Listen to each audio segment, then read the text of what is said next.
সুপ্রিয় দর্শক, আসসালামু আলাইকুম। প্রতিবারের পাবলিক বিশ্ববিদ্যালয় জয়ের গল্প পর্ব আমাদের তৃতীয় পর্ব। আজকে আমাদের অতিথি হিসেবে রয়েছেন শাহজালাল বিজ্ঞান ও প্রযুক্তি বিশ্ববিদ্যালয়ের শিক্ষার্থী মোহাম্মদ তাজবীর। সুপ্রিয় দর্শক, আজকে আমাদের ইউটিউব চ্যানেলে পাবলিক বিশ্ববিদ্যালয় জয়ের গল্প তৃতীয় পর্বে আপনাদের স্বাগতম। আমাদের এই পর্বে অতিথি হিসেবে উপস্থিত, আমরা একটু আগেই বলেছি, রয়েছেন শাহজালাল বিজ্ঞান ও প্রযুক্তি বিশ্ববিদ্যালয়ের শিক্ষার্থী তাজবীর এবং আমি উপস্থাপক হিসেবে রয়েছি মোহাম্মদ আইনুল ইসলাম, পরিচালক অ্যাডভান্স একাডেমি। তো আমার সামনে আমাদের অতিথি তাজবীর। তো আপনাকে আমাদের অনুষ্ঠানে স্বাগতম জানাচ্ছি। ধন্যবাদ। আসসালামু আলাইকুম। আমি তাজবীর।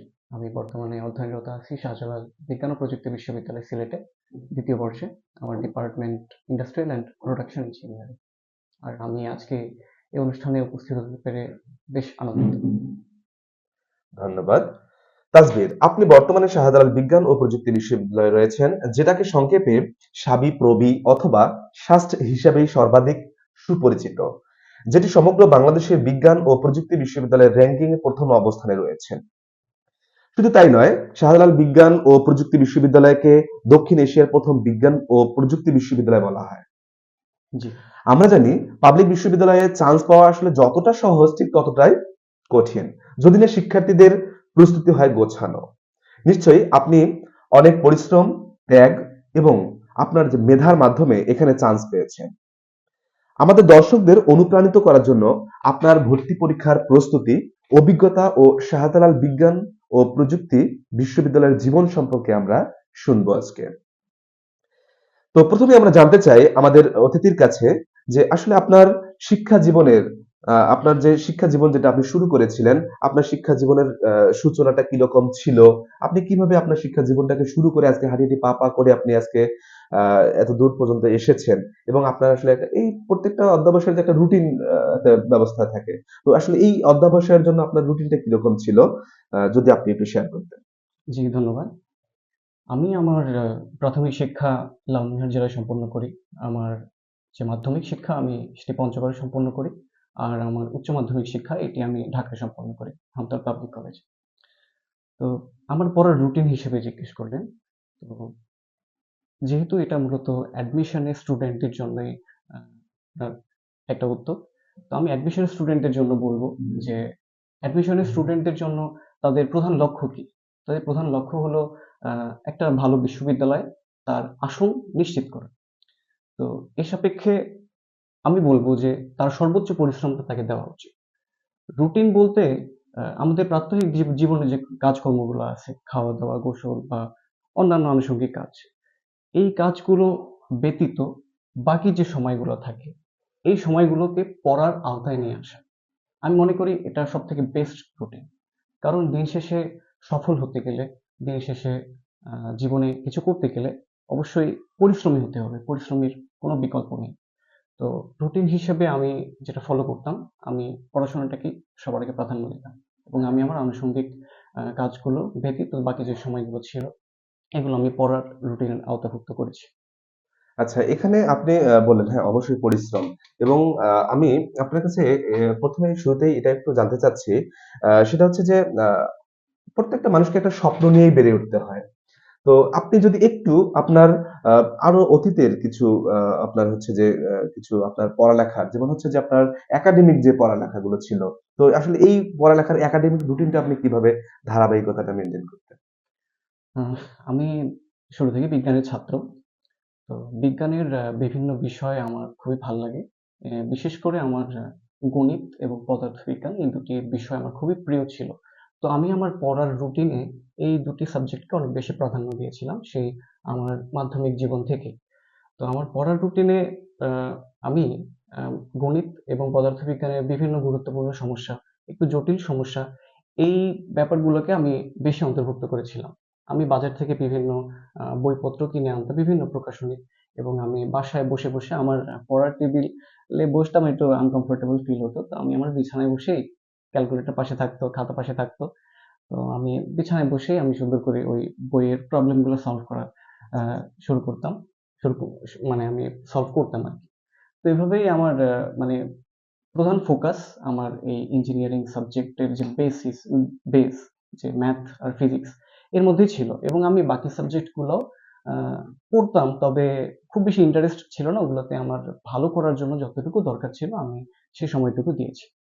আচ্ছা, তো আপনার এই যে শাহজালাল বিজ্ঞান ও প্রযুক্তি বিশ্ববিদ্যালয়ে যে আপনি বর্তমানে অবস্থান এখানে শিক্ষারত আছেন, তো এটা কি আপনার আগে থেকে এরকম কোনো স্বপ্ন ছিল যে আসলে আমি একটা এরকম পাবলিক বিশ্ববিদ্যালয়ে পড়বো, বা অনেকের স্বপ্নর একটা বীজ বপন করে যে না ছোট থেকেই যে দেখা যায় বা বাবা মারা বলে যে বাবা আমি তোমাকে ডাক্তার বানাবো বা ইঞ্জিনিয়ার বানাবো বা তুমি শিক্ষক হবে ইত্যাদি ইত্যাদি বিষয়গুলো। তো এরকম কোনো আপনার স্বপ্ন সেই সময় ছোট থেকে এরকম কোনো স্বপ্ন ছিল আপনার? হ্যাঁ, জি, অবশ্যই আমার স্বপ্ন ছিল। আমি মাধ্যমিক জীবন থেকে যেহেতু আ পদার্থবিজ্ঞান এবং গণিতের প্রতি আমার একটা খুবই আগ্রহ জন্মায়। তো সে থেকেই আমি আমার লক্ষ্য হিসেবে নির্ধারণ করি যে আমি যদি ভবিষ্যতে কোনো একটা পেশা নির্বাচন করি তবে সেটা অবশ্যই একটা প্রকৌশলী পেশাই হবে। তো আমি এটার প্রতি অনেক বেশি ইন্টারেস্টেড ছিলাম, এবং আমি পরে খোঁজ নেওয়া শুরু করি যে বাংলাদেশে কোন ইউনিভার্সিটিটা সবথেকে ইঞ্জিনিয়ারিং এর জন্য বেস্ট। তো আমি এরপরে জানতে পারি যে বাংলাদেশ ইউনিভার্সিটি অফ আচ্ছা, বুয়েট যেটাকে বলে আরকি, জি, জি। দুঃখিত।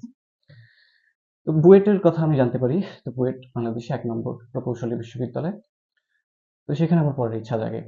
তো যখন আমার অ্যাডমিশন টাইম চলে আসে, তো সেখানে এপ্লাই করার মতো আমার যোগ্যতা ছিল না।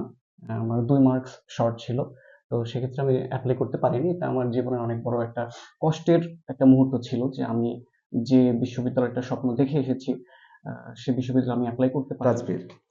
আমরা আপনার কাছে জানতে চাই যে আসলে প্রত্যেকটা মানুষের আসলে বেড়ে ওঠা বা বড় হওয়ার জন্য তার পিছনে যে একটা কাজ করে সেটা হচ্ছে স্বপ্ন।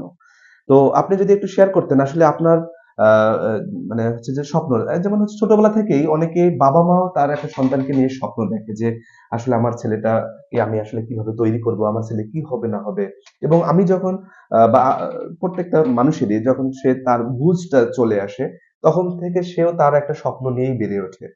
তো এখন আমি আপনার কাছে এই যে বিষয়ে একটু জানতে চাচ্ছি যে আসলে আপনার এই যে শাহজালাল বিজ্ঞান ও প্রযুক্তি যে বিশ্ববিদ্যালয়ে যে বর্তমানে আপনি আছেন, তো আসলে কি আপনার এটাই স্বপ্ন ছিল? নাকি আসলে আপনার আরো কিছু স্বপ্ন নিয়ে আপনি আপনার struggle টা করার জন্য আপনি এগিয়ে ২ টা গিয়েছেন? প্রশ্নের উত্তর দিচ্ছি। আমি যখন ছোট ছিলাম আমার বাবা একজন মেডিসিন কোম্পানির এক মার্কেটিং সেলসম্যান। তো তাকে বিভিন্ন এমবিবিএস ডাক্তারদের নিকট গিয়ে তাদেরকে বিভিন্ন ঔষধের সামারি করতে হয়। তো সেই থেকে আমার বাবার একটা ইচ্ছা ছিল যে আমাকেও তিনি একজন ডাক্তার বানাবেন। তো আমি যখন বেড়ে উঠি, আমার মাধ্যমিক শিক্ষা যখন শুরু হয়, তখন থেকে আমি যখন বুঝতে পারি যে আমার ইন্টারেস্ট পদার্থবিজ্ঞান এবং গণিত এই ২ টি বিষয়ের উপর অনেক বেশি। তো আমি তখন একটু খোঁজখবর নেওয়া শুরু করি যে এই ২ টি বিষয়ের উপর নির্ভর করে আমি আমার জীবনের কোন পেশাটাকে নির্বাচন করতে পারব। পরবর্তীতে আমি জানতে পারি যে প্রকৌশলী এই পেশাটি এই পেশাটিতে পদার্থবিজ্ঞান এবং গণিত এই ২ টি বিষয়ের অনেক ভালো বিচরণ আছে। পরে আমি এই ২ টি বিষয়ের উপর আমার যে প্রকৌশলী যে উচ্চশিক্ষার যে স্থান সেটা সম্পর্কে খোঁজখবর নেওয়া শুরু করি। তো আমি obviously সবথেকে বেটার ইউনিভার্সিটি বুয়েটের নাম জানতে পারি যে বুয়েট হলো বাংলাদেশের ১ নম্বর প্রকৌশল বিশ্ববিদ্যালয়। তো আমি সেখানে পড়ারই স্বপ্ন দেখি। কিন্তু যখন আমার অ্যাডমিশন টাইম আসে, দুর্ভাগ্যবশত আমি সেখানকার ফর্মটি তুলতে পারিনি। সেই এবিলিটি আমার রেজাল্টে ছিল না। তো আমি তখন মানসিকভাবে অনেক বেশি ভেঙে পড়েছিলাম যে আমি যে স্বপ্নটা এতদিন ধরে দেখে এসেছি, কিন্তু সেটা আমার বাস্তবায়িত হচ্ছে না। কিন্তু তখন আমার কিছু সিনিয়র ছিলেন, আমার কিছু আত্মীয় ছিলেন যারা আমাকে আশ্বস্ত করেছিলেন যে আ শুধুমাত্র বুয়েটেই যে তোমার লাইফ করবে এমনটা না। তোমার কাছে বিকল্প অপশন থাকতে পারে। এবং সেই থেকে আমি প্রকৌশল যেসব বিশ্ববিদ্যালয়ে বাংলাদেশে পড়ানো হয়, তো আমি খোঁজখবর নেওয়া শুরু করি, এবং আমি দেখতে পারি যে আ একটা প্রোগ্রামিং কনটেস্ট হয় পুরো পৃথিবীতে, আইসিপিসি নাম।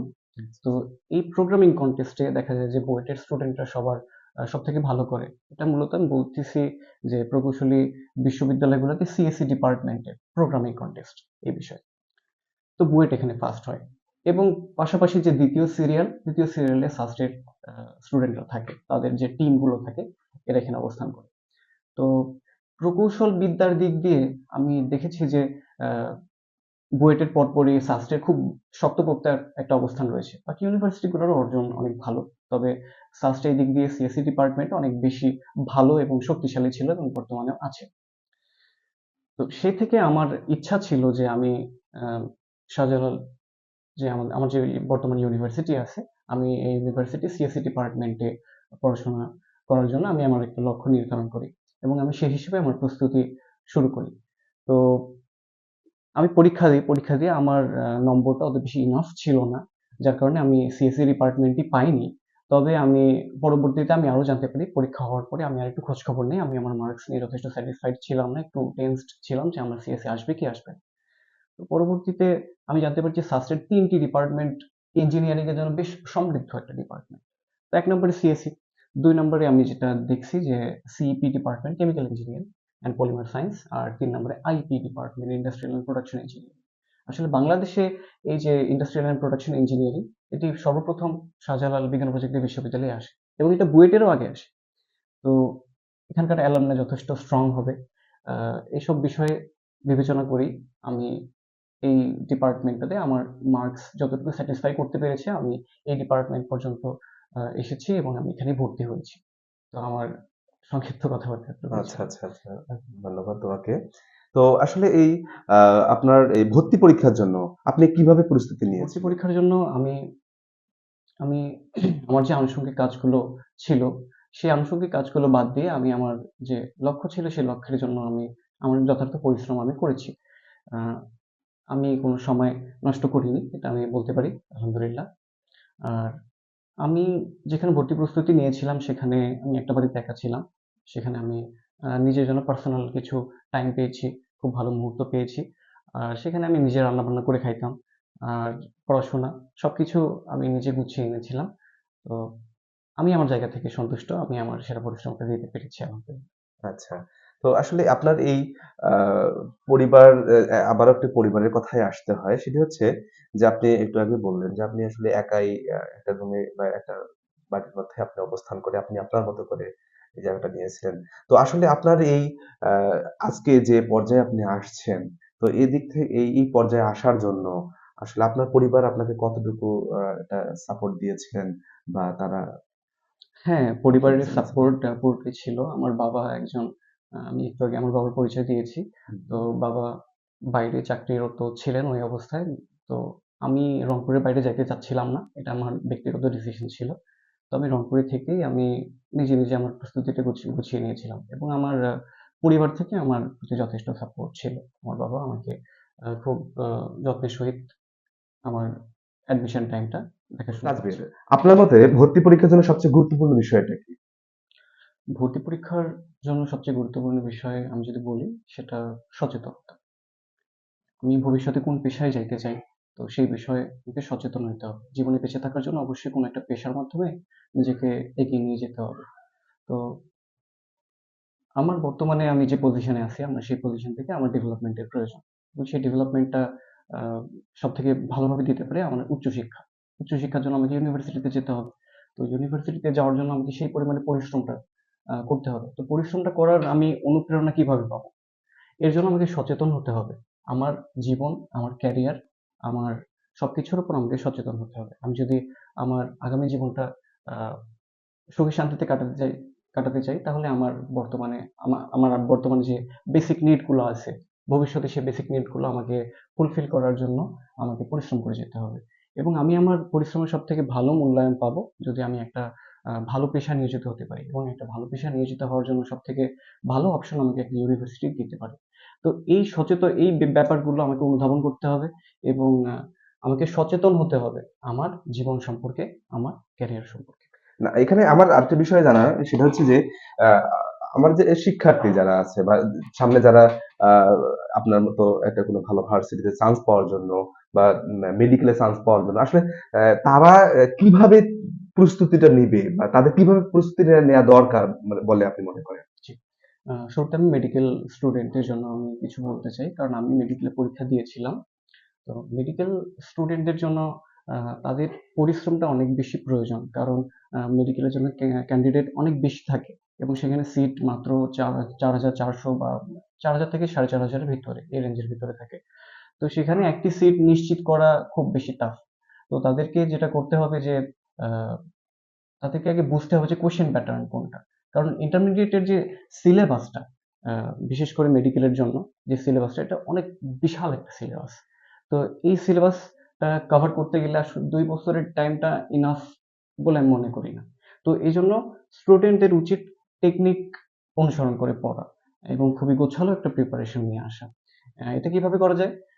আগে প্রশ্ন দেখতে হবে যে কোন প্রশ্নগুলো বেশি আসে, কোন অধ্যায়ের কোন টপিক থেকে কোন প্রশ্নগুলো বেশি পরিমাণে আসে। আমি যদি একটু উদাহরণ দেই তাহলে বলতে পারবো যে আ কিছু যে রক্তকণিকা থাকে, রক্তকণিকার আয়ু কতটুকু?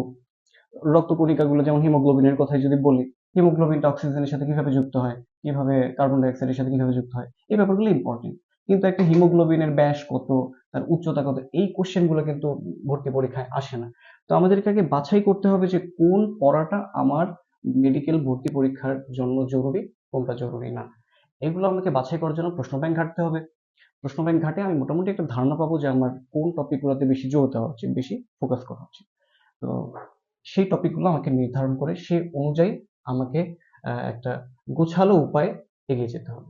আচ্ছা, এখানে আরেকটা বিষয় আপনি যদি করতেন সেটা হচ্ছে যে আপনার এই এডমিশন পরীক্ষার জন্য আপনার যে এসএসসি এবং এইচএসসি যে দুটি আমরা পাই একাডেমিক পড়ালেখার যেটা, তো এইখানে এই দুটা কতটুকু মুখ্য ভূমিকা পালন করে? আমার মনে হয় যে এই দুটি যে গ্রেড পয়েন্টটা যে থাকে, এই গ্রেড পয়েন্টটা এপ্লাই করার জন্য যতটুকু যোগ্যতা থাকা দরকার, এতটুকু যদি শিক্ষার্থীদের থাকে, তাহলে আমি এটা ইনাফ মনে করি। আচ্ছা, তো শিক্ষার্থীদের এই ভার্সিটিতে চান্স পাওয়ার জন্য জিপিএ কতটুকু অবদান রাখে? জিপিএ তে? জিপিএ মেডিকেলের ক্ষেত্রে একটু অবদান রাখে। আহ, মেডিকেলের ক্ষেত্রে তো মেডিকেলের যে রিকোয়ারমেন্ট থাকে সেখানে তো জিপিএ এর আলাদা একটা মার্কসই থাকে।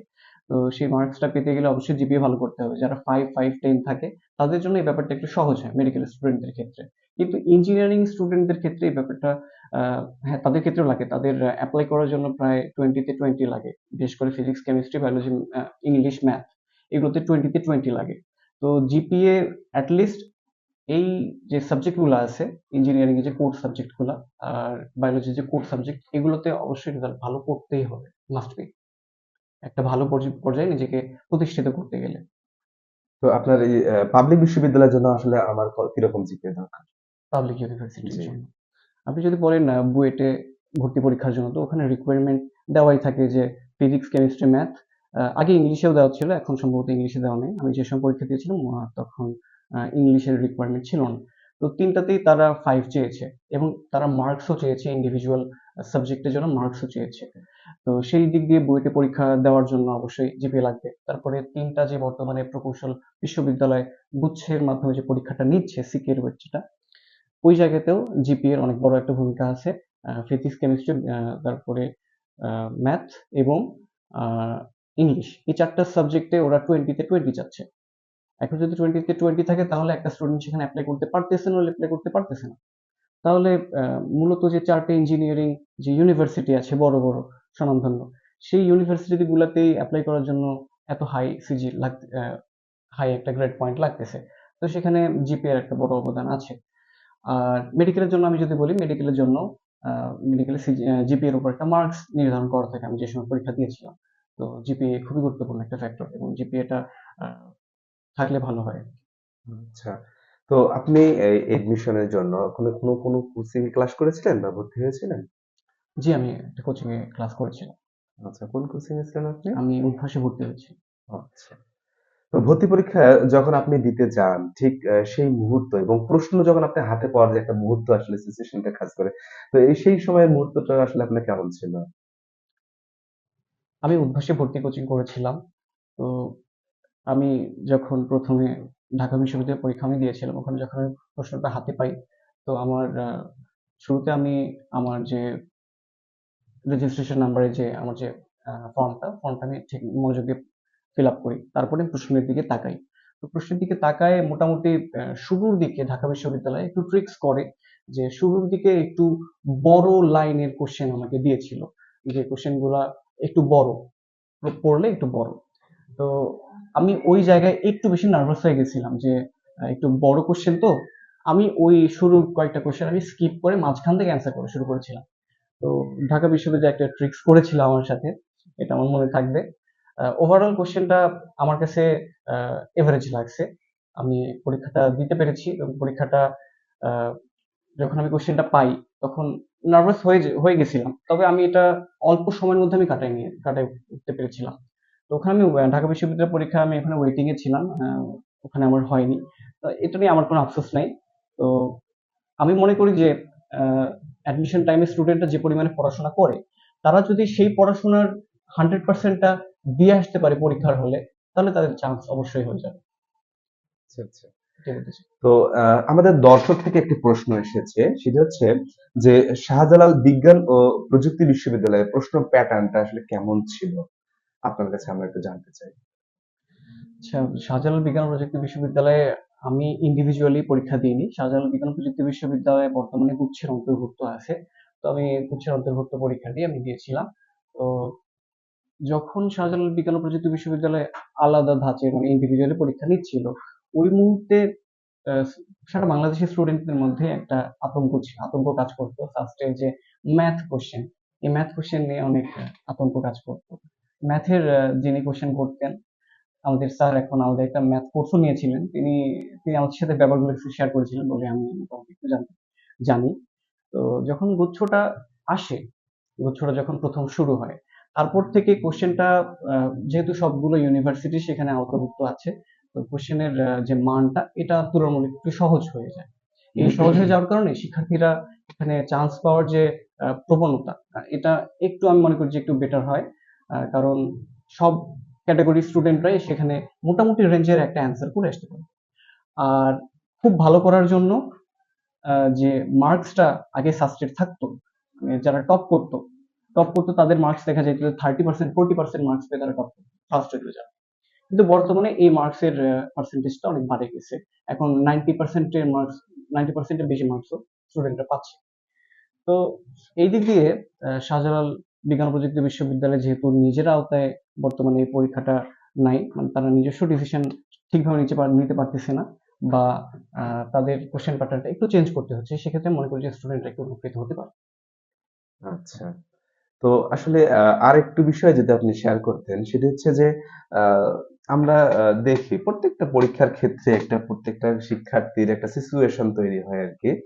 তো পরীক্ষা, আমার সামনে পরীক্ষা, তো সেই সময় একটা মুহূর্ত, আসলে আমার ওই মুহূর্তটা অনেকেরই একদম খুব অনেকে খুব এটা নিয়ে খুব চিন্তিত হয়ে জি পড়ে, খুব ইমোশনাল হয়ে পড়ে আর কি, যে সামনে আমার পরীক্ষা। তো আপনি যদি এটা আমাদেরকে একটু শেয়ার করতেন যে আপনার যে চান্স পাওয়ার আগ মুহূর্ত পরিস্থিতিটা এবং পরের মুহূর্তটা আসলে আপনার কেমন ছিল। চান্স পাওয়ার আগ মুহূর্তে এখন। জি, আগে এবং পরে। পরীক্ষার দিন যেদিন ছিল, আমি ওই টাইমটা সবাই টেন্সড থাকে, আমিও টেন্সড ছিলাম। তবে আমি এটাকে অনেক বেশি আমার উপর প্রভাবিত করতে দিইনি, যে এই জিনিসটা আমাকে এভাবে নিয়ন্ত্রণ করবে, আমাকে এই টেনশনটা আমাকে এইভাবে নিয়ন্ত্রণ করবে, আমি এরকম কোনো আহ, মানে আমার টেনশনটাকে এই সুযোগটা আমি দিইনি। আমার কন্ট্রোলটা আমার ভিতরেই ছিল। আমার টেনশন হতো যে পরীক্ষাটাতে আমি ঠিকভাবে করতে পারবো কিনা, যেহেতু এটা আমার একটা খুবই একটা স্বপ্নের একটা বিশ্ববিদ্যালয়। তো অবশ্যই আমার টেনশন ছিল, কিন্তু আমি ঠিক পর মুহূর্তেই আমার প্রিপারেশনের যে আমার যে লেভেলটা, এই লেভেলটা নিয়ে আমি একটু ভাবছি যে হ্যাঁ, আমি তো আমার সেরাটা দিয়েছি। তো পরীক্ষায় যে প্রশ্নটা আসবে, আমি আমার আহ, যদি সেরাটা ওখানেও দিয়ে আসতে পারি, আমি ঠিকভাবে আমি প্রশ্নগুলো দাগিয়ে আসতে পারি, তাহলে ইনশাল্লাহ আমি একটা ভালো ফলাফল পাবো, আল্লাহ আমাকে একটা ভালো একটা প্রতিদান দিবেন ইনশাল্লাহ। তো এই চিন্তাটা আমি সবসময় মাথায় রাখতাম, এবং আমি প্রার্থনা করেছিলাম ওই সময়। আমি এই প্রার্থনাটা অনেক বেশি কাজে লাগে, যে স্টুডেন্টরা ওই সময় প্রার্থনা করলে, যে যে ধর্মেরই আছে, ইসলাম ধর্ম, হিন্দু ধর্ম, যে ধর্মেরই আছে, তারা যদি প্রার্থনা করে তাহলে তাদের মনটা শান্ত হবে, এবং মনটা শান্ত করা অনেক বেশি জরুরি এখানে। আচ্ছা, তো এখানে আরেকটি বিষয়, এই প্রশ্নের নিয়ে আর কি আপনার কাছ থেকে জানতে চাই, সেটা হচ্ছে যে যখন আপনি প্রশ্নটা হাতে পেলেন, পরীক্ষার হলে হাতে পেলেন, সেই সময় আসলে আপনার কি এরকম একটা নিশ্চয়তা ইয়ে ছিল যে না, আমি প্রশ্ন আপনার কাছে কেমন প্রশ্নটা মনে হয়েছিল যে না ইনশাল্লাহ আমি হ্যাঁ, আমার কাছে গুচ্ছের প্রশ্নটা স্ট্যান্ডার্ড মনে হয়েছিল। আমি যেটা পড়ে দেখেছিলাম যে প্রশ্নের অনেক কিছু আমার কমন। আর আমি যদি আহ, প্রায় 80% প্রশ্ন প্রায় আমার কমনের মধ্যে ছিল। আর বাকি যে কোশ্চেন গুলো ছিল ওগুলো একটু টাইম কনজিউমিং ছিল। মোটমাট আমার কমনের মধ্যেই ছিল। তো আমি শুরুতে বায়োলজি এবং কেমিস্ট্রি, এই সাবজেক্ট গুলো যেগুলোতে খুব কম সময়ের মধ্যে দাগানো যায়, আমি এটা দিয়ে শুরু করেছিলাম। পরবর্তীতে আমি ফিজিক্স এবং সর্বশেষে আমি ম্যাথের দিকে ধাবিত হই। তো কোশ্চেনটা পাওয়ার পরে যখন আমি দেখলাম যে আমার সবকিছু কমন আছে, তো আমি একটু মাথাটা ঠান্ডা করার চেষ্টা করছি যে আমার তো কমন আছে, আমাকে আমার সেরাটা এখানে দিয়ে আসতে হবে। তো আমি সেই অনুযায়ী এগিয়েছি। তো এখানে আপনার মতো একজন শিক্ষার্থী কি কোচিং ছাড়াই বা তার ভার্সিটি পড়ার যে স্বপ্ন যে জয় পূরণ করার জন্য করতে পারে, তো তাদের জন্য আপনার মতামতটা কি? মানে একটা শিক্ষার্থী কোচিং ছাড়াই কি সে ভার্সিটিতে চান্স পেতে পারে বা এরকম তার আপনার মতে কোনো ইয়ে আছে? আসলে এইচএসসি পাশ করা একজন শিক্ষার্থীর এই পরিমাণে জীবন দর্শনটা আসে নাই যে কিভাবে কোন পদক্ষেপটা নিলে আমি একটা ভার্সিটিতে যাইতে পারবো। এটা আসলে খুবই টাফ। আমরা এখন ইউনিভার্সিটি লেভেলে গিয়ে বুঝতে পারতেছি যে এখন একটা স্টুডেন্টের কি করা উচিত, কিভাবে প্রিপারেশন নেওয়া উচিত। কিন্তু যখন আমরা স্টুডেন্ট ছিলাম, একজন অ্যাডমিশন ক্যান্ডিডেট ছিলাম, তখন সেই মুহূর্তে আমাদের চিন্তা ভাবনাটা এত বেশি বিকশিত ছিল না। আমরা আমরা আমাদের সামনে মানে পথ পেয়েছিলাম, কিন্তু সেই পরিমাণে সচেতনতা বা সেই পরিমাণের আমাদের জ্ঞান ছিল না। তো সেই ক্ষেত্রে আমি বলতে পারি যে একটা স্টুডেন্ট কোচিং ছাড়া আহ, মানে চান্স পাওয়াটা একটু টাফ, কারণ কোচিং একটা সঠিক দিক নির্দেশনা দেয় এবং দেখায় দেয় যে কোন সংক্ষিপ্ত উপায় একজন স্টুডেন্টের চলা উচিত।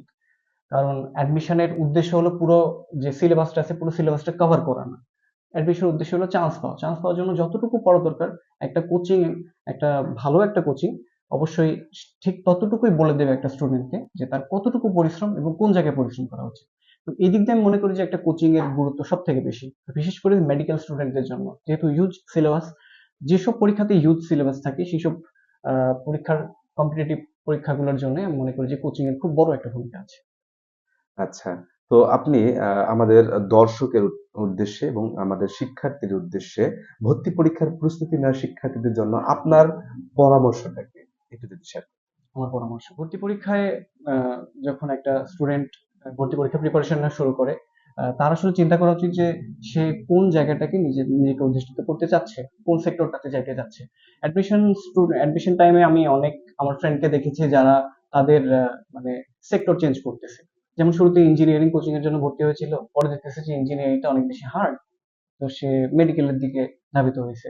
তারপর দেখতেছে মেডিকেলটা তো আরো বেশি হার্ড, পরে মেডিকেল থেকে ভার্সিটি লাইনে চলে গেছে। হ্যাঁ, তো এই যে এই ব্যাঙের মতো লাফ দেওয়া এই কাজটা করা যাবে না। আগেই নিজের লক্ষ্যটাকে নির্ধারণ করতে হবে স্থির যে করতে আমি হবে। কোন জায়গায় যেতে চাই, রাইট। আমার জায়গাটা কোন জায়গায় সুনির্ধারিত। এটাকে বুঝতে হবে, বুঝে সে অনুযায়ী ডিসিশন নিতে হবে এবং ডিসিশন নেওয়ার পর কোনো একটা ভালো কোচিং সেন্টারে যদি সামর্থ্য থাকে তাহলে একটা ভালো কোচিং কোচিং সেন্টারে ভর্তি হতে হবে। আর যদি সামর্থ্য না থাকে তাহলে আমি বলবো যে আহ, কোনো একটা ভালো বন্ধু, একজন হেল্পফুল একটা বন্ধুর সাথে কানেক্ট থাকতে হবে, যে কোচিং সেন্টারের সাথে জড়িত আছে, সে সেখানে পড়াশোনা করছে, দিক নির্দেশনা পাচ্ছে, সেই দিক নির্দেশনাগুলো একজন স্টুডেন্টের যার সামর্থ্য নেই তাকে তার কাছ থেকে সে হেল্প পেতে পারে। তো এভাবে তো শুরুতে লক্ষ্যটা নির্ধারণ করে তাকে সেই অনুযায়ী তার যথেষ্ট পরিশ্রমটা দিয়ে যেতে হবে। কোচিং এর যে দিক নির্দেশনা, সেই দিক নির্দেশনা অনুযায়ী পরিশ্রম করতে হবে। পরিশ্রমের আসলে কোনো বিকল্প নেই। যত বেশি পরিশ্রম করা যাবে তত বেশি একজন স্টুডেন্ট এগিয়ে যাবে। টাইম কিন্তু লিমিটেড। এই টাইমের মধ্যে যে যত বেশিবার তার সিলেবাসটাকে সুন্দর করে কভার করতে পারবে সে তত বেশি এগিয়ে যাবে। তো আমি মনে করি যে পরিশ্রমের এখানে কোনো বিকল্প নেই। তো এভাবেই আহ, তার এই পথটা ডিজাইন করা উচিত। আচ্ছা। তো এখানে এই প্রশ্নটার অংশ আমি শুরুতে আপনাকে করেছিলাম এবং আবারও এই প্রশ্নটা আমি আপনাকে আরেকবার ক্লিয়ার করে দিতে চাই এবং আপনি যদি একটু ক্লিয়ার করে বলতেন সেটা হচ্ছে যে বর্তমান আবারও এসিসি এবং এইচএসসি পরীক্ষার্থীদের কিভাবে প্রস্তুতি নেওয়া উচিত তাদের এই ভার্সিটি জয়ে লক্ষ্য পূরণের জন্য বলে আপনি মনে করেন? আচ্ছা, এখানে দুই ধরনের পরীক্ষার্থী আছে, একজন হলো এসএসসি পরীক্ষার্থী আর একজন এইচএসসি পরীক্ষার্থী। যারা এসএসসি পরীক্ষার্থী, মাধ্যমিকের শিক্ষার্থী, আমি মনে করি যে তাদের মাধ্যমিকের যে সিলেবাসটা, সেই সিলেবাসের যে অন্তর্ভুক্ত যে পড়াগুলো, সেই পড়াগুলো তাদের খুব ভালোভাবে আয়ত্ত করে আসা উচিত। কারণ এই পড়াগুলো সে যদি ভালোভাবে আয়ত্ত করে আসতে না পারে তাহলে ইন্টারমিডিয়েটে বা এসএসসিতে সে হিমশিম খাবে। সে বেসিক যে ব্যাপারগুলো সেগুলোতে যদি সে দুর্বল থাকে তাহলে এখানে সে অ্যাডভান্স লেভেলে যেতে পারবে না। আর এইচএসসি লেভেলে অ্যাডভান্স থাকতে না পারলে অ্যাডমিশন লাইফে থেকে অনেক বেশি সাফার করতে হবে।